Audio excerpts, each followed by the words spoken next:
Good afternoon बच्चों। हम सामाजिक विषय में हमने नया पाठ शुरू किया था। पाठ 8 पशु पक्षियों का आवास। पिछली कक्षा में हमने पढ़ लिया था कि जो पशु पक्षी होते हैं इनको भी मनुष्यों के समान ही इनको भी रहने के लिए घर की आवश्यकता होती है और इनमें से कुछ पशु पक्षी अपने रहने के लिए स्वयं घर बनाते हैं। तो बच्चों, इसमें अभी हमने पढ़ लिया था कि कुछ पक्षी और पशु ऐसे होते हैं जो अपने रहने के लिए स्वयं घर बनाते हैं, है ना। और उसमें हमने जान लिया था कि कुछ पेड़ों पर रहते हैं, कुछ पानी के अंदर, कुछ गुफा में और कुछ जो है वो अपने लिए बिल बनाते हैं, है ना।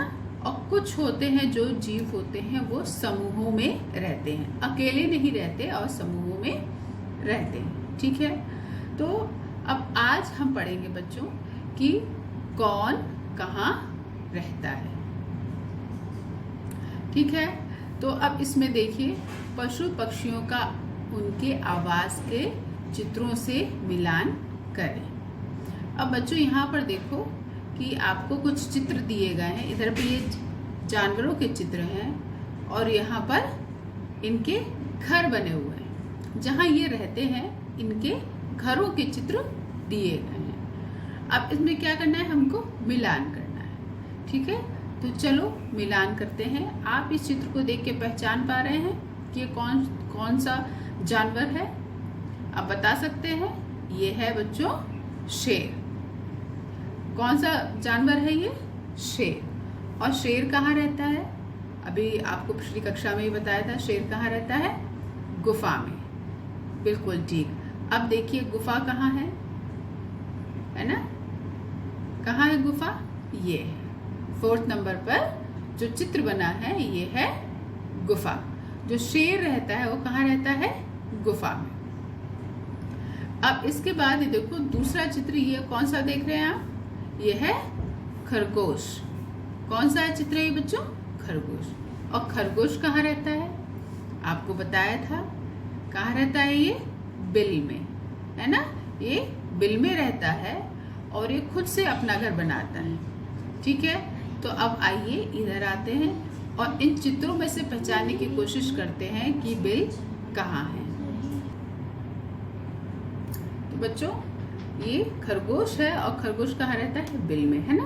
तो अब आओ हम इधर देखते हैं, इसके घर की पहचान करते हैं कि इसका घर कहाँ पर है। ठीक है, क्या यहाँ पर है पहले नंबर पर? क्या दूसरे नंबर पर है? तीसरे नंबर पर है? चौथे नंबर पर है? क्या है ये बता सकते हो? ये तो गुफा है, यहाँ पर शेर रहता है ना।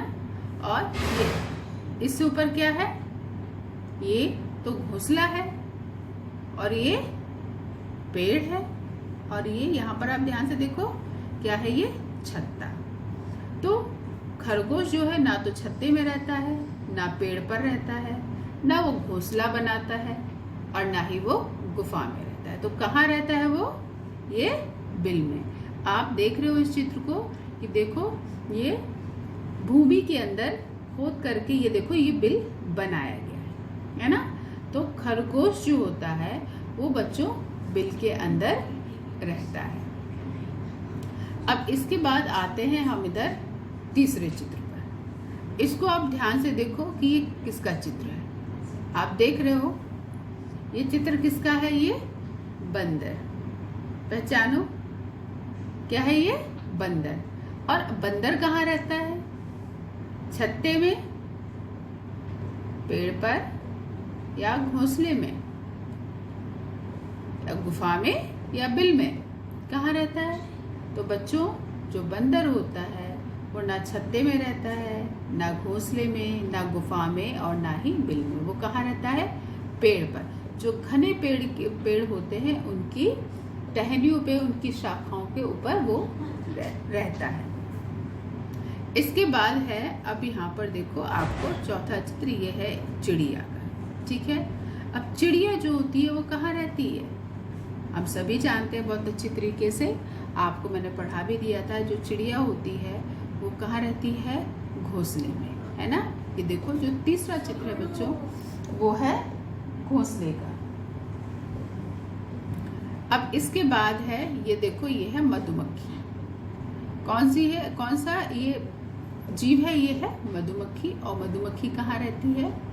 आपको बताया था। और आपको ये भी पता है कि मधुमक्खी से हमें क्या प्राप्त होता है? मधुमक्खी से हमें शहद प्राप्त होता है ना। और ये कहाँ रहती है? ये रहती है छत्ते में। ठीक है, जो मधुमक्खियाँ होती हैं वो बच्चों छत्ते का निर्माण करती हैं, और वो अकेले नहीं रहती, वो समूह में रहती है। समूह का मतलब वहाँ ढेर सारी मधुमक्खियाँ होती हैं। अब बच्चों ये तो हमने कर लिया पशु पक्षियों का उनके आवास के चित्रों से मिलान। ठीक है, ये तो हमने कर लिया, समझ भी लिया। ठीक, अब पक्षी अंडे देने के लिए घोंसला बनाते हैं। ठीक है, अब यहाँ पर जो पक्षी हैं वो घोंसला क्यों बनाते हैं? ठीक है, पहला तो वो रहने के लिए बनाते हैं, सुरक्षा के लिए बनाते हैं अपनी, और दूसरा यहाँ पे है वो अंडे देने के लिए घोंसला बनाते हैं। तरह तरह के पक्षी अलग अलग प्रकार से घोंसले बनाते हैं। यहाँ पर बच्चों आपको मैंने बताया था कि बहुत से पक्षी ऐसे होते हैं जो तरीके से अपने घोंसले बनाते हैं, है ना। और वो विभिन्न प्रकार की वस्तुओं का इस्तेमाल घर बनाने में या अपना घोंसला बनाने में करते हैं।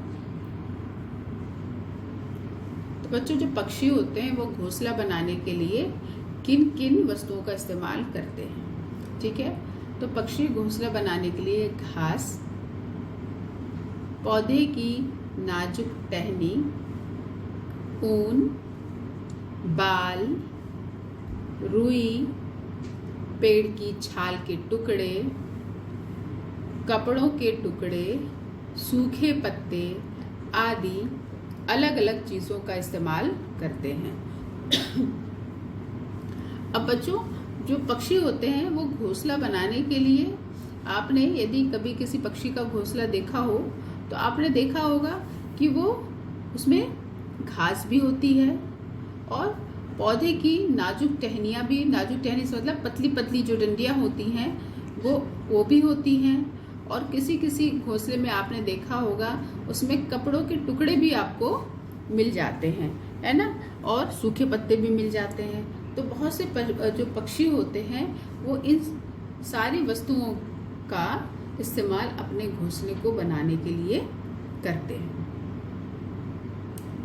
अधिकांश पक्षी अपना घोंसला पेड़ों पर बनाते हैं। ज़्यादातर जो पक्षी होते हैं बच्चों वो अपना घोंसला पेड़ों के ऊपर बनाते हैं। कुछ पक्षी अपना घोंसला हमारे घर की दीवारों, छतों पर भी बना लेते हैं। और कुछ पक्षी ऐसे होते हैं जो कि अपना घोंसला जो है वो पेड़ों पर ना बना करके वो क्या करते हैं, हमारे जो घर होते हैं उनकी दीवारों पर और या छतों पर बना लेते हैं। जैसे कबूतर होता है, कबूतर हमारे घरों के दीवारों पर या जो कहीं पर भी उनको खाली जगह दिख जाती है दीवार के बीच में, तो ये ऐसी जगहों पर वो रहने लगते हैं। बच्चों अभी आपको किताब से जो पार्ट मैंने समझाया कौन कहाँ रहता है उसी को मैंने कॉपी में लिखा है, और ये कॉपी में जो काम दिया जाता है ये आपको अपनी कॉपी में करना रहता है। ठीक है, तो उसी को एक बार फिर से मैं आपको समझा देती हूँ क्योंकि ये काम आपको अपनी कॉपी में करना है। पाठ 8 पशु पक्षियों का आवास, कौन कहाँ रहता है। पक्षी अंडे देने के लिए घोंसला बनाते हैं। पक्षी घोंसला बनाने के लिए घास, पौधे की नाजुक टहनी, ऊन, बाल, रुई, कपड़ों के टुकड़े, सूखे पत्ते आदि अलग अलग चीज़ों का प्रयोग करते हैं। अधिकांश पक्षी अपना घोंसला पेड़ों पर बनाते हैं। कुछ पक्षी अपना घोंसला हमारे घर की दीवारों, छतों पर भी बना लेते हैं, जैसे कबूतर, गौरैया आदि। अब बच्चों, ये काम आप अपनी कॉपी में लिखेंगे और साथ ही मैंने आज आपको होमवर्क दिया है। उस होमवर्क में आपको एक प्रश्न दिया है, पशु पक्षियों का उनके आवाज़ से मिलान करो। ठीक है, तो पशु पक्षियों का उनके आवाज़ से क्या करना है, हमको मिलान करना है। अब देखो, इधर पे ये हमने सूची का बनाई है और इधर पे सूची का। ठीक है, आप इसी तरीके से लिख लेंगे।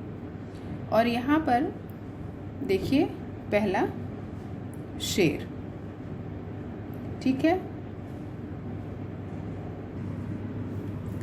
दूसरा खरगोश, तीसरा बंदर, चौथा मधुमक्खी, पांचवा तोता, छठवां बुलबुल, सातवां सांप, आठवां तीतर। ये तो हैं कुछ पशु और पक्षियों के नाम। इनके सामने ही ये देखिए, इनके सामने इनके जो रहने के आवास हैं या उनको हम जो उनके घर हैं वो लिखे हुए हैं। ठीक है, तो अब आपको उनके साथ उनका सही मिलान करना है। और सही मिलान कैसे करना है? लाइन नहीं खींचनी है। मिलाते समय आपको लाइन नहीं खींचनी है, आपको सही नंबर डालना है। ठीक है, तो आप क्या करेंगे कि आप मान लीजिए उदाहरण के लिए जैसे खरगोश। ठीक है, अब खरगोश कहाँ रहता है, आपको इधर से ढूंढना है कि खरगोश कहाँ रहता है। ठीक है, और जब खरगोश आप देख लें कहाँ रहता है, पेड़ के खोखल में, बिल, गुफा, बिल, झाड़ियाँ, छत्ता, घोंसला। खरगोश कहाँ रहता है? बिल में। ठीक है, तो यहाँ पर दो जगह मैंने बिल लिखा है। आप दोनों में से किसी पर भी एक के सामने आप नंबर लिख सकते हैं। मान लीजिए ये इसका खरगोश का नंबर क्या है? 2। ठीक है, 2। तो हम इसके सामने क्या लिख देंगे? मैं लिख नहीं रही हूँ, मैं आपको केवल बता रही हूँ। 2 लिख देंगे। ठीक है, इस तरीके से सही मिलान हो जाएगा। इस तरीके से बच्चों सही मिलान हो जाएगा। और इसी प्रकार से आपको इन 8 का कर लेना है। तो मैं आपको एक बार इसको बता दे रही हूँ ताकि आप इसको आसानी से सही कर पाएं।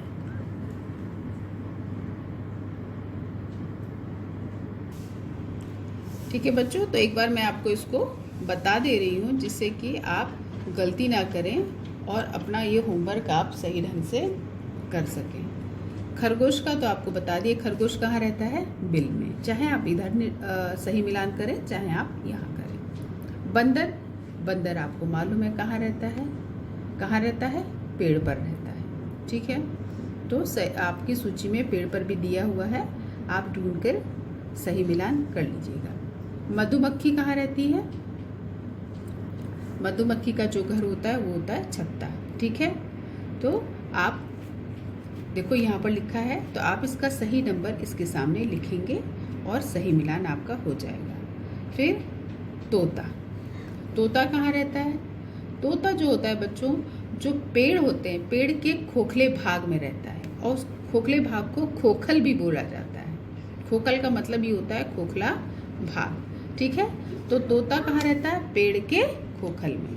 तो आप इसका जो नंबर है 5, उसको आप यहाँ पर सामने लिख करके सही मिलान कर देंगे। इसके बाद है बुलबुल।